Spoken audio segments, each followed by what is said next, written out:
Okay, let's open our Bibles to 1 Samuel 28. We're looking at a time that is very significant in both the life of David and the life of King Saul. And the theme of this time period is about encouragement for David especially, because this is a time when David lost everything. He lost his wives, his children, his army, everything. In fact, his men were thinking of stoning him. King David, who never got injured in any battle, the men were thinking of killing him because they were so upset. But this is our 11th hour together. Encouragement, hope when all is lost. And David lost everything but God. And that's really the lesson for all of us, what it's like when there's no one left in our family, no one left of our friends, no one left of those that are closest to us, our children or our wife. All we have left is God. And that's the lesson that's most wonderful to learn. By the way, this is a picture of Nagasaki. You remember Japan during World War II? When the Americans dropped the very first or the second atomic bomb. That's what the city looked like, and everything was lost. It was a terrible, terrible destruction. Basically, David writes psalms from all these time periods. And in my Bible, I've noted, and I've been telling you about it, that in 1 Samuel, starting in 1 Samuel 21, he writes Psalm 52. In the middle of it, Psalm 56, Psalm 34. In 1 Samuel 22, he writes more of the cave Psalms, Psalm 57, Psalm 142. This was a time when he felt abandoned. We already went through that, Psalm 13. Then when we get to 1 Samuel 23, and David is in the strongholds of En-gedi, and in the wilderness, he writes Psalm 63, Psalm 54, when the Ziphites betray him. When he is at En-gedi, he writes probably Psalm 35 and 36. And then in chapter 25, most likely David wrote about the fool has said in his heart, Psalm 14, and Psalm 53. But now let's get to 1 Samuel 28, and we're going to always start with gold. And what I want you to see, that David has survived. Now, if you remember, in 1 Samuel 27, it's the height of Saul's attack. King Saul has sent his army, thousands of troops, and they're looking everywhere for David. They're combing the wilderness, the caves, the valleys. Thousands of troops are it's like a kind of a search for David. They're just spreading out and they're walking, looking under every bush. They're trying to kill David. That's chapter 27. Now in chapter 28, the first two verses, and Gold is going to read verse 1 and Pauline gets verse 2. Listen to what David does, because David survives Saul's hunt for him and finds a place of safety. Okay, verses 1 and 2. Chapter 28, verse 1. Now it happened in those days that the Philistines gathered their armies together for war to fight with Israel. And Achish said to David, "We shall assuredly know that you will go out with me to battle, you and your men." So David said to Achish, "Surely you know what your servant can do." And Achish said to David, "Therefore I will make you one of my chief guardians forever." Whoa, the Philistine, there were 5 lords or presidents or generals of the Philistines. One of them, Achish, the king or the commander, or he was the head of this whole region. He picked David as his bodyguard. He trusted David that much. I mean, this, if you stop and think about it, David was an amazing person. That his enemies trusted him so much that they would let him become their bodyguard. I mean, the Philistine commander asked David to guard him. That's how honest David was. That's how blessed by God David was. So David has survived. He's not running from Saul. Now he's safe. He's got the whole Philistine army around him. Saul backs off. All of the armies, the thousands of troops that Saul, King Saul, has sent against David, they see him go into the Philistine camp and they go like this: we're not pursuing him any longer. And they go back and report to King Saul, David is with Achish. All of his soldiers are with Achish. They're safe from us. We can't go get them. So David has survived. But now, starting in verse 4, I'll read verse 3, then we'll come across to Theodi. He'll get 4. I'm sorry. Oh, Joseph. I'm so sorry. Because I left out Joseph, he gets an extra verse. Okay. So you get 4 and 5, and then we'll get over to you, Theodi. But look at verse 3 in your Bible, because it's going to take us a little while to go through this, but we all of a sudden get exposed to the underworld, to what most of Greek and Roman mythology is about. It's all about this place where the departed, this is what the Egyptian pyramids are about. All of this speculation about the future. But it says this in verse 3, now Samuel had died. Samuel. Now remember, Samuel was the judge over the nation of Israel that anointed King Saul and anointed David. And he's the one, he just bowed his head in prayer when the Philistine armies early on were coming toward Israel. And everybody was scared to death. And Samuel just bowed his head and raised his hands.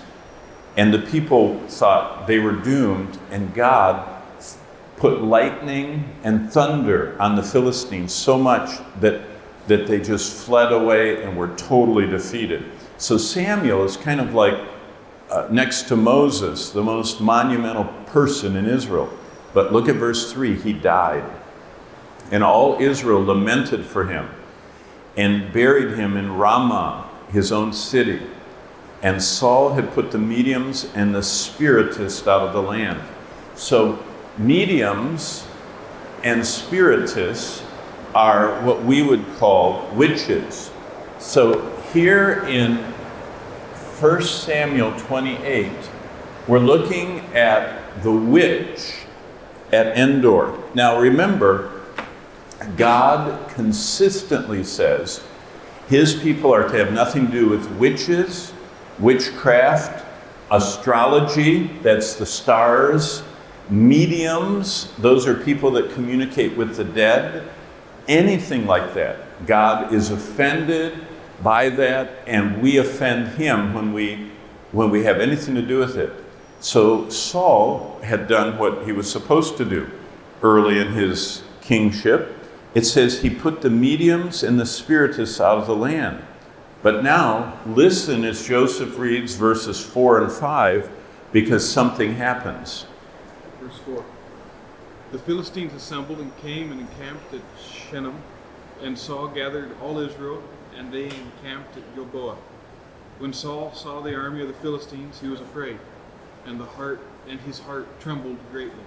So now King Saul, without Samuel around.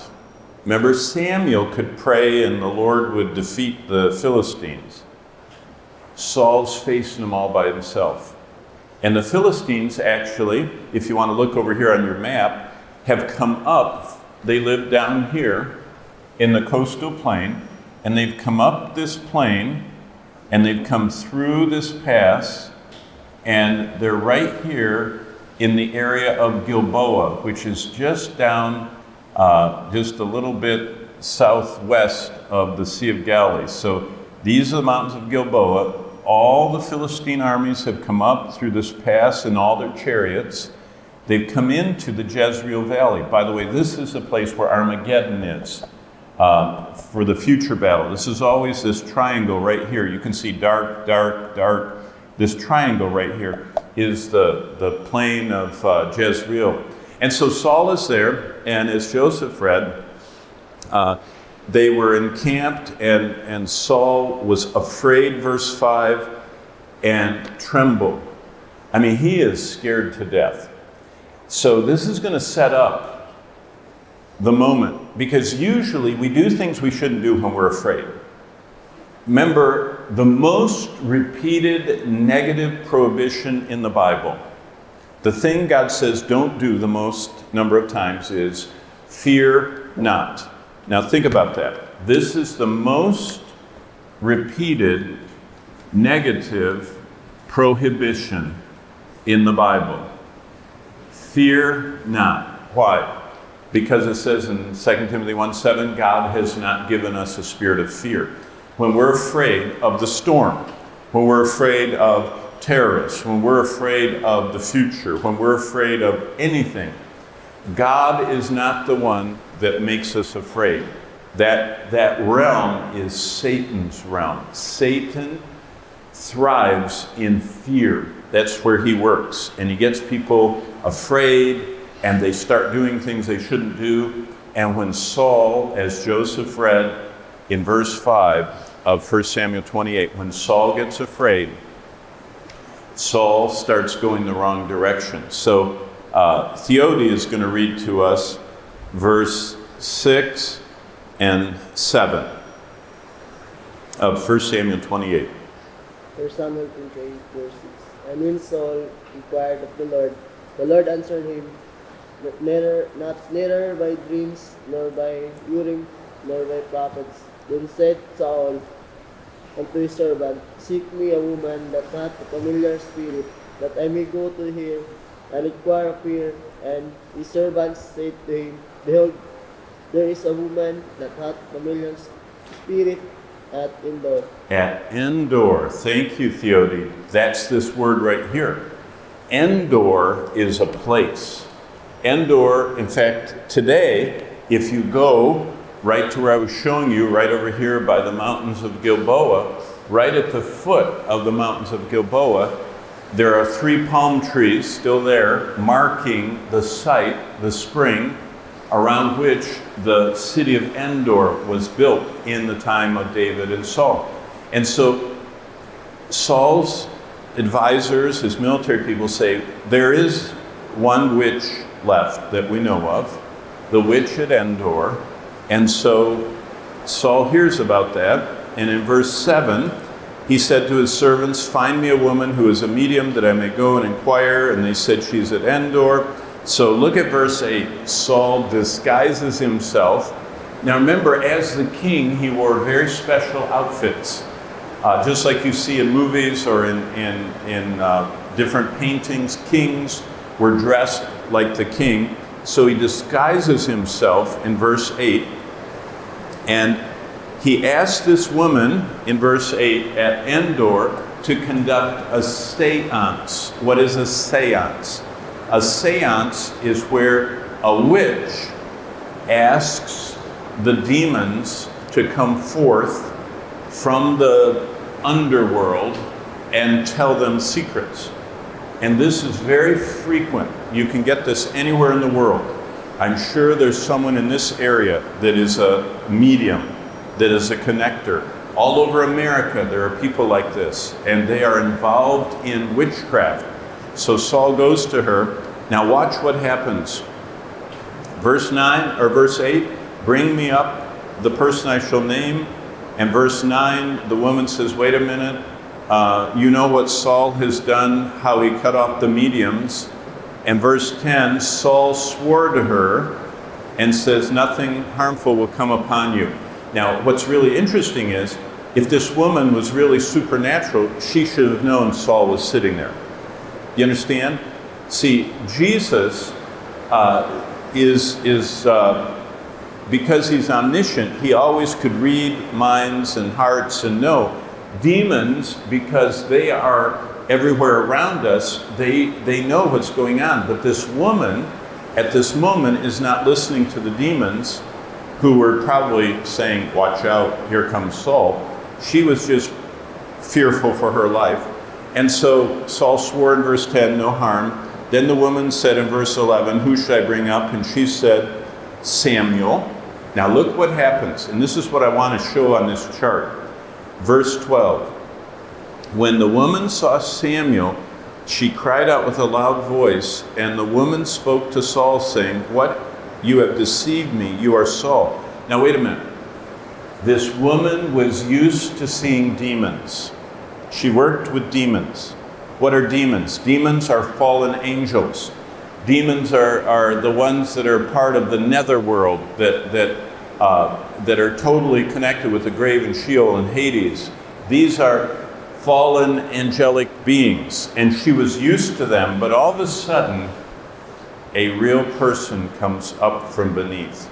So this woman in Endor, inside of her tent, has King Saul here, and she prays, and all of a sudden, this man wearing this long, you see how it describes him?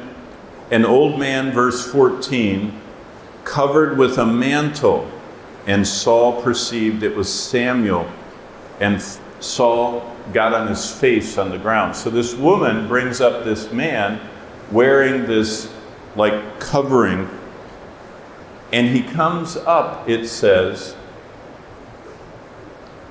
comes up from where? And it says, I saw a spirit, verse 13, ascending out of the earth, coming up.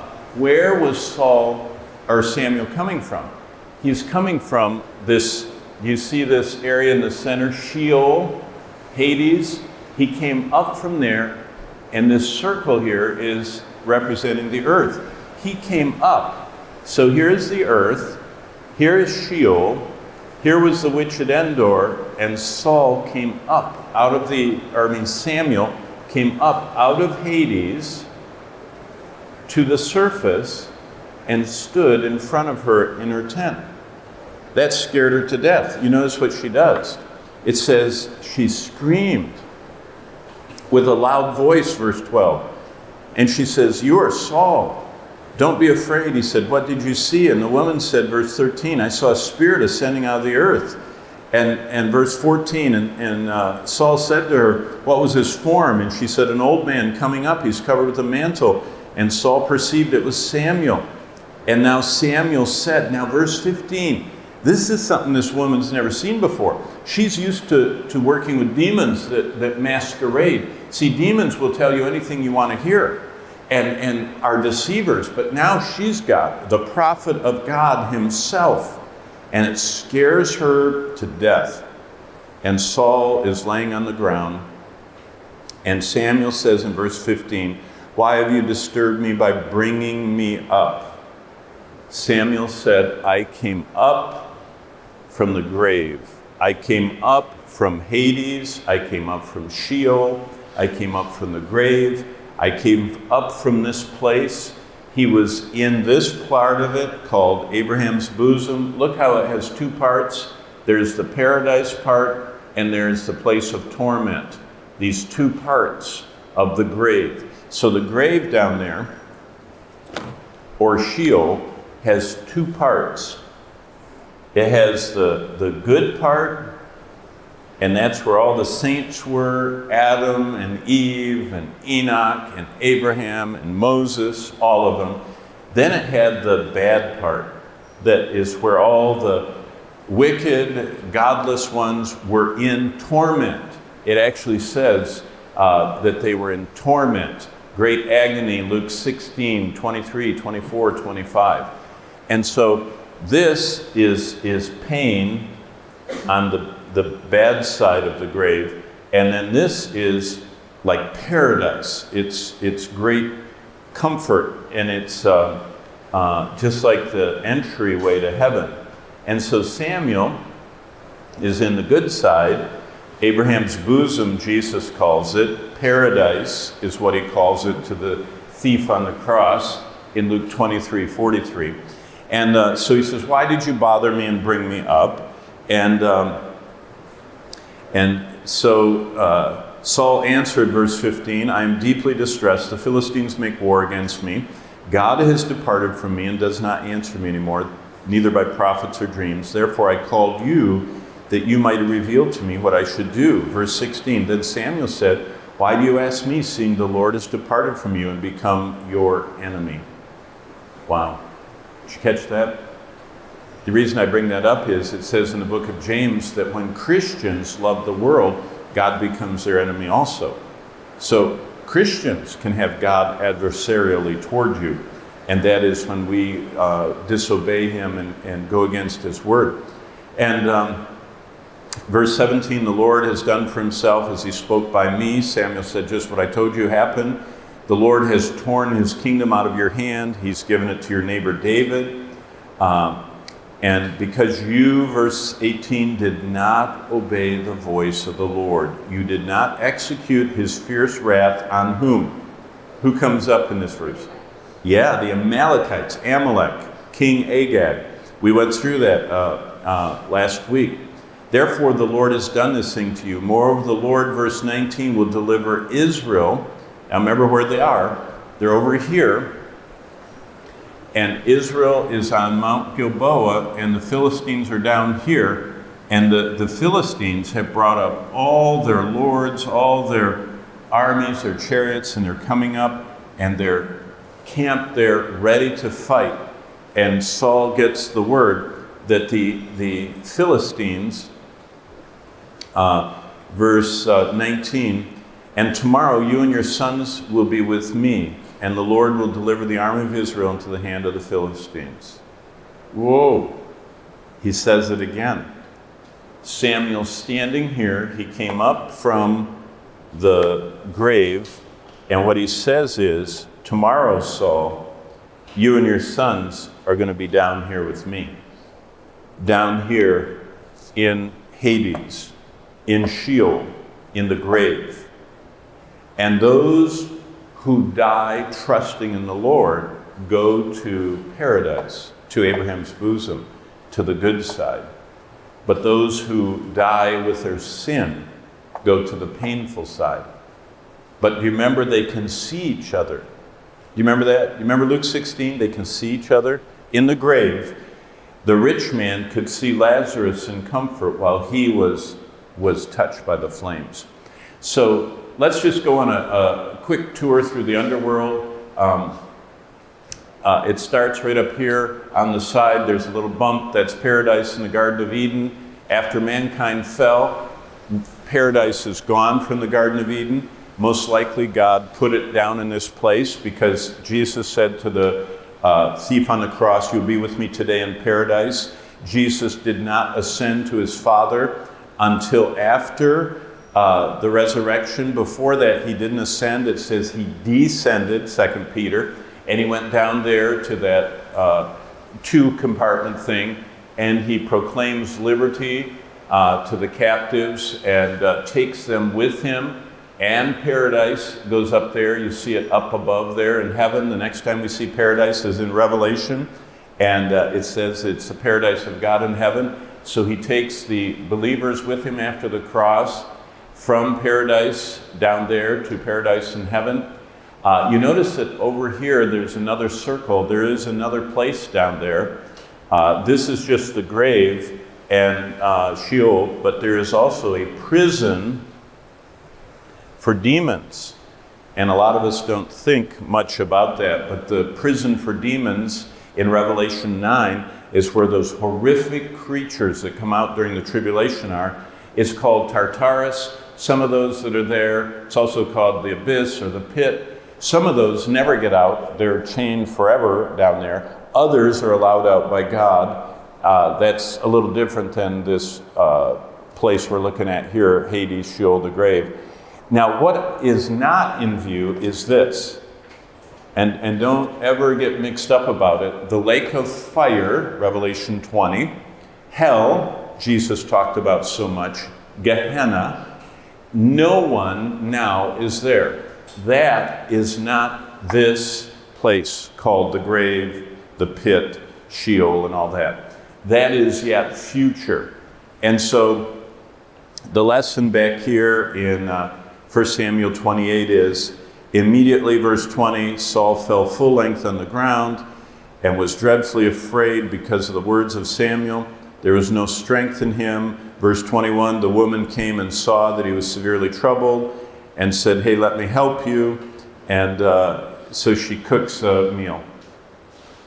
So King Saul had his last supper with a witch. How do you like that? Isn't that something to think about? Last supper that Saul had was with a witch.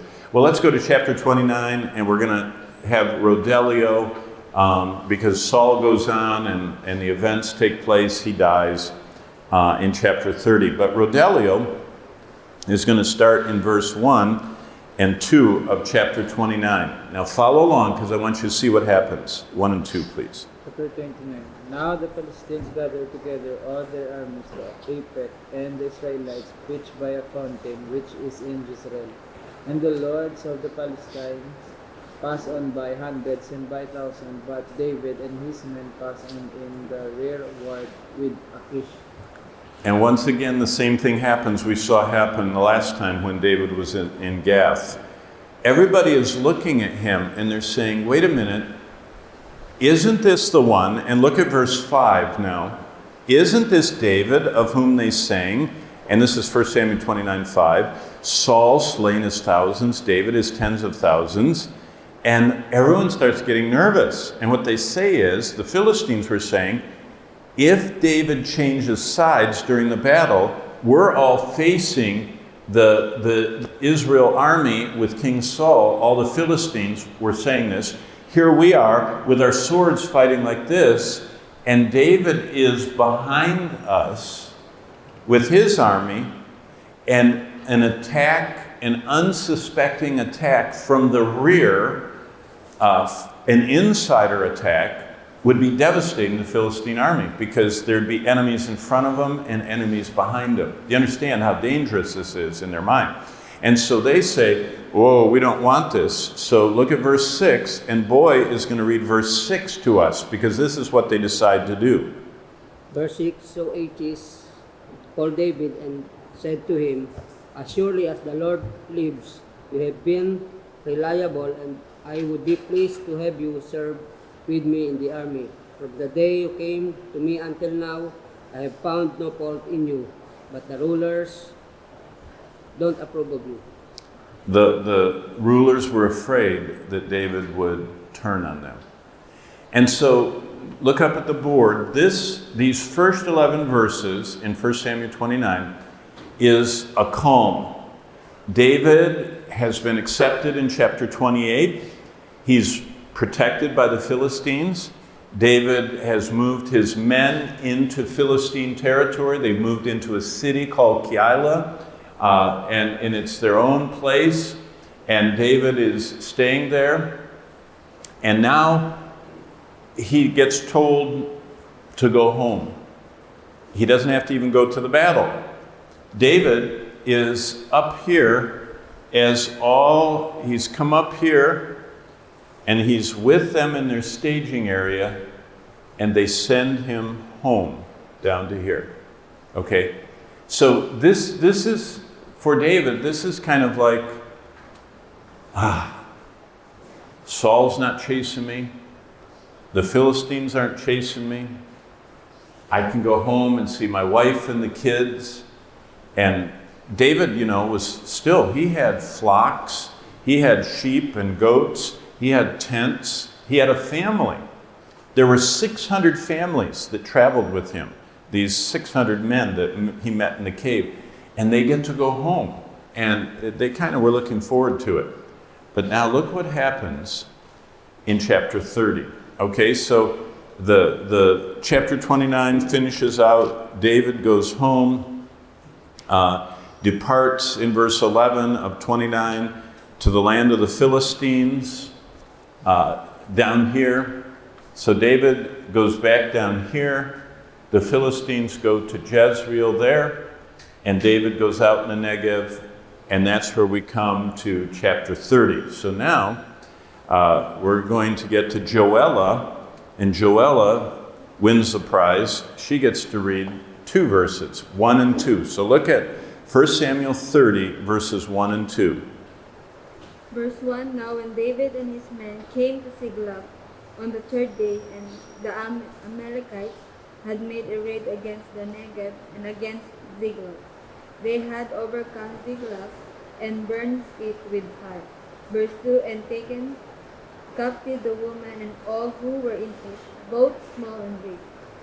They killed no one, but carried them off and went their way.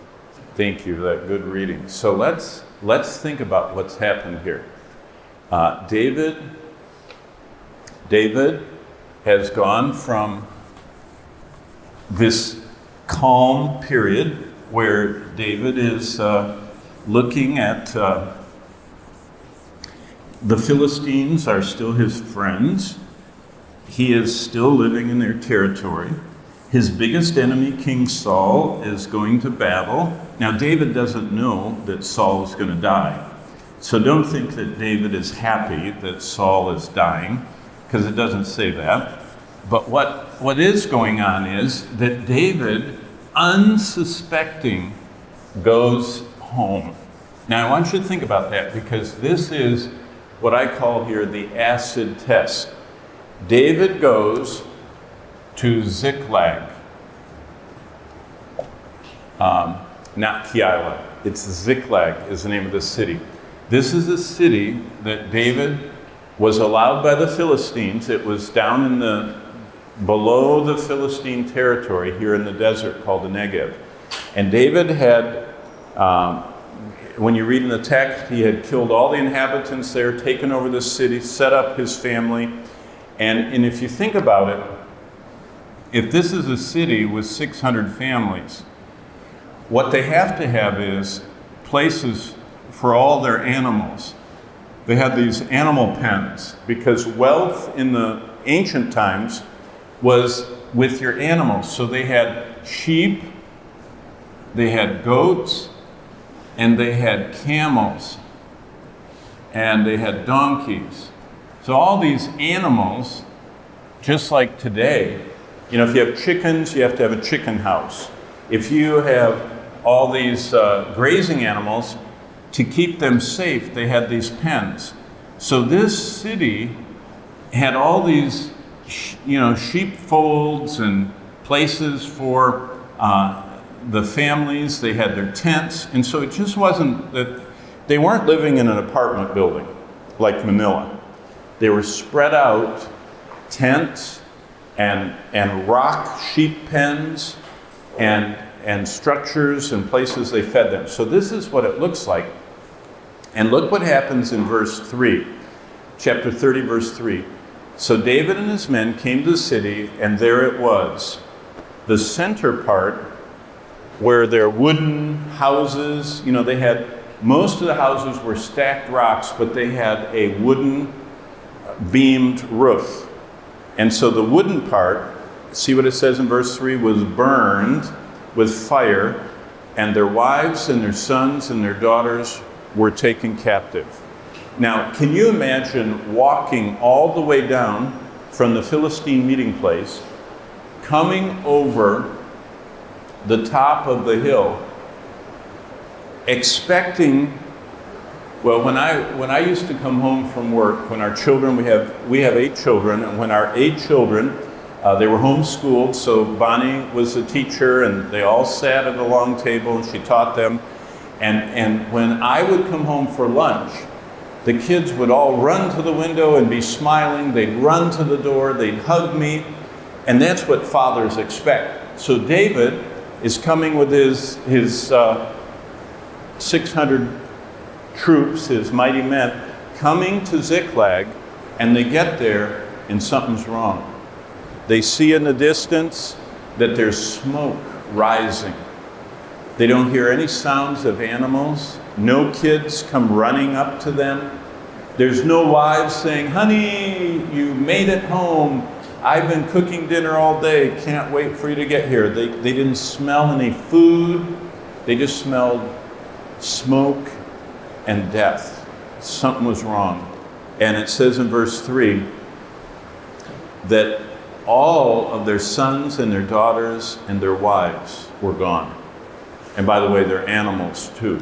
All of the sheepfolds and all the pens were empty. This is what verse 4 says, total loss. Now remember, in this time period, the greatest possession you had was your son, who carried on your name. The greatest treasure you had were your children. The greatest delight you had was your wife. And your wealth was the animals that you had. This was the time period.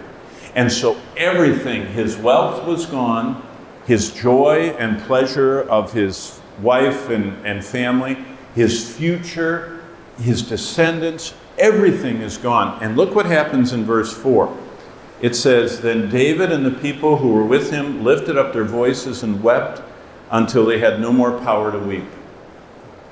Now, I've seen little bits of this. As a pastor over the years, I would be with families when there was car accidents, when there was disasters, when unexpected death of family members, and people just sob. They don't do anything. They can't talk, they can't think, they just cry. Because it's like total loss. You don't know what's happening, you don't have anything else to think about. But it gets worse. Look at verse 5.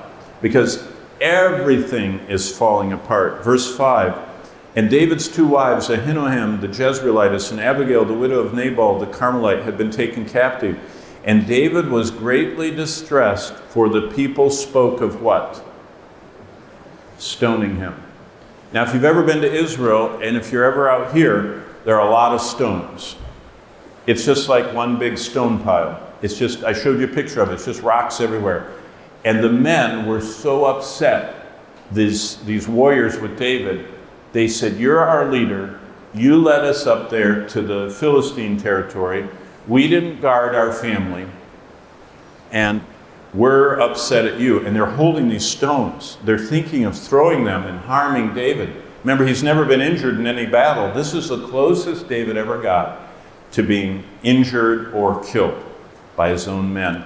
And they were speaking of stoning him because the soul of all the people was grieved, every man for his sons, his daughters. But now here is the best verse in 1 Samuel, the end of verse 6. I hope you have it marked, underlined, circled, because for the rest of your life, this is a secret that you should never forget. Verse 6, but David strengthened himself in the Lord his God. Here's the lesson. When everything else fails, when everything else is taken away, when you lose your wealth, when you lose your delights, when you lose your security, when you lose your possessions, when you lose everything, what's the one thing you never lose? The Lord. And he's always there. But David turned to the Lord. Yes, he cried. He was sad. They didn't know where their wives were. They could have been dead. They didn't know where their children were. They could have been dead. They didn't think they'd ever get their wives, their children, or their animals back, their wealth. They thought life had ended. But David, at the very lowest moment, now he's been in caves, he's been on the run, Saul has been trying to get him, all kinds of stuff happening. But David stops right here and strengthens himself in the Lord. By the way, wouldn't you know it? He writes a psalm. David wrote a psalm from this event. Keep reading in verse 7. Then David said to Abiathar the priest, Ahimelech's son, please bring the ephod here to me. And Abiathar brought the ephod to David. David conquers his grief by trusting in the Lord, and then immediately seeks the Lord for guidance. See, this is why David was a man after God's own heart. David encouraged himself in the Lord, and as soon as he could make a decision, he says, go get the ephod. Go get this holy communication. It's kind of like the cell phone to God from the priests. And he says, go get it. I want to know what the Lord wants us to do. And verse 7, Abiathar brought the ephod to David. And verse 8, David inquired of the Lord. David always inquires of the Lord. If you want to know the difference between Saul and David, Saul wouldn't inquire of the Lord. He did his own thing. David always inquired of the Lord. David never made any big decision and most little decisions in his life without inquiring of the Lord. And he said, Lord, what should we do? Verse 8, shall I pursue this troop? Shall I overtake them? And he answered, pursue, for you shall surely overtake them without fail and recover all. Wow. See, David, before he knew the outcome, encouraged himself that God would do everything right, and he trusted the Lord. And then David sought the Lord, and the Lord said, David, you're going to get them all back. Now look what happens. David went, verse 9, he and the 600 men, they came to the brook Besor, where they stayed. Now see, the brook Besor it's on your map here, and it's down in the desert, and David comes down like this, and the Amalekites are out here. They're out in the wilderness with all the loot they took from David. And David, look what he does when he comes to this brook Besor, where those stayed who were left behind. David pursued, he and 400 men, verse 10, but 200 stayed behind who were so weary they could not cross the brook. Now watch what happens. This is another part of David's leadership.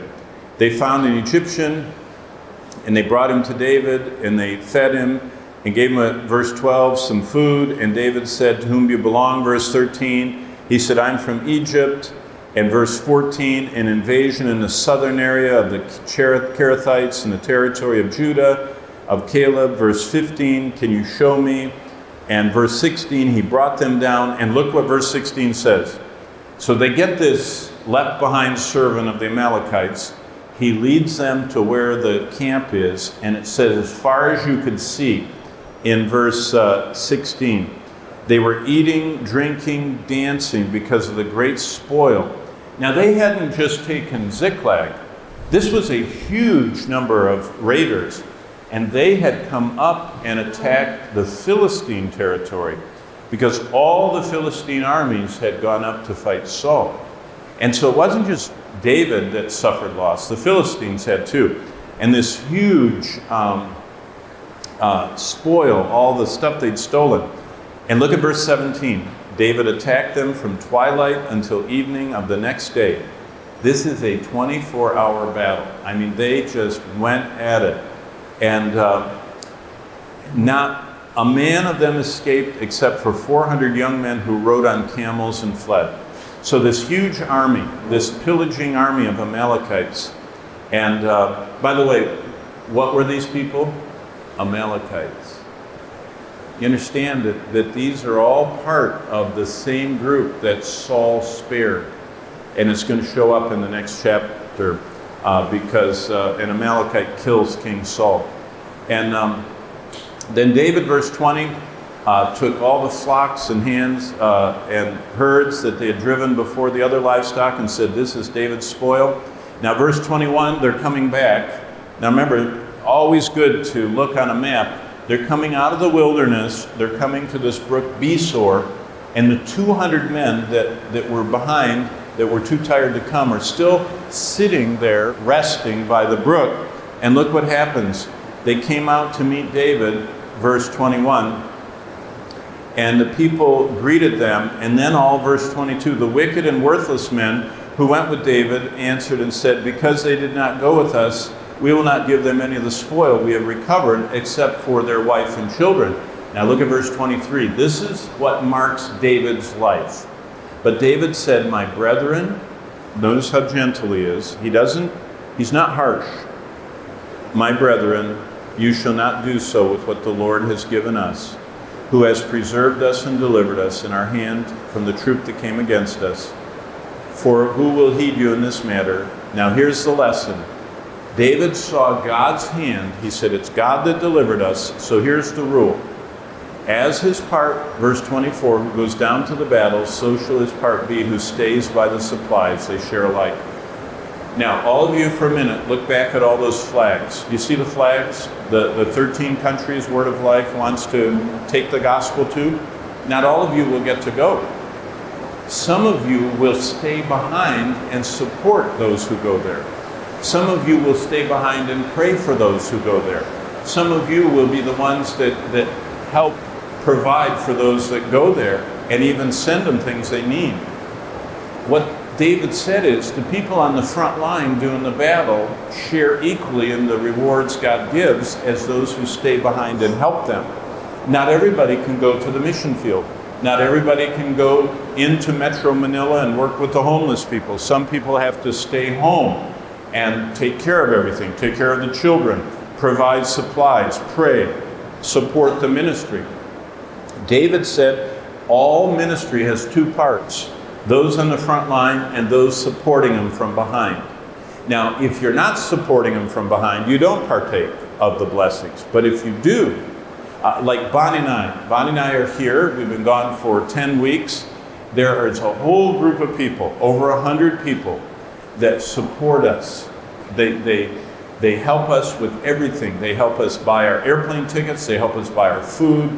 They help us in everything we need. They take care of our home. And most of all, they pray for us. And do you know what the Bible says?